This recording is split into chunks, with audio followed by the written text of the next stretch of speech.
ಇತ್ತೀಚೆಗೆ ಬಾಂಗ್ಲಾದೇಶ ಭಾರತದ ಕೆಲವೊಂದು ವಸ್ತುಗಳನ್ನು ಭಾರತದಿಂದ ಆಮದು ಮಾಡಿಕೊಳ್ಳುವುದನ್ನೇ ನಿಲ್ಲಿಸಿಬಿಟ್ಟಿದೆ.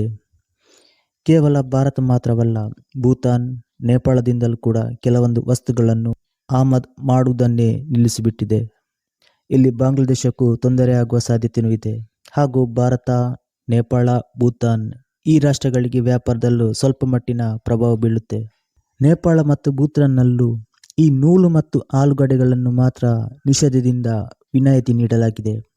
ಇತ್ತೀಚೆಗೆ ಭಾರತ ಬಾಂಗ್ಲಾದೇಶಕ್ಕೆ ಭೂ, ಜಲ ಹಾಗೂ ವಾಯು ಮಾರ್ಗದಲ್ಲಿ ಭಾರತದ ಈ ಮಾರ್ಗಗಳನ್ನು ಬಳಸುವುದಕ್ಕೆ ಬಾಂಗ್ಲಾದೇಶಕ್ಕೆ ಕಸ್ಟಮ್ ಚಾರ್ಜ್ ಫ್ರೀ ಇತ್ತು.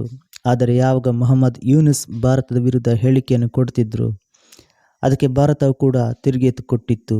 ಅದೇನೆಂದರೆ, ಅವರಿಗೆ ನೀಡುತ್ತಿದ್ದ ಈ ಕಸ್ಟಮ್ ಚಾರ್ಜ್ ಫ್ರೀಯನ್ನು ಭಾರತ ಸ್ಟಾಪ್ ಮಾಡಿದೆ. ಅದಕ್ಕೆ ಉತ್ತರವಾಗಿ ಬಾಂಗ್ಲಾದೇಶ ಈ ರೀತಿ ಮಾಡಿದೆ ಅಂತ ಹೇಳಲಾಗುತ್ತೆ.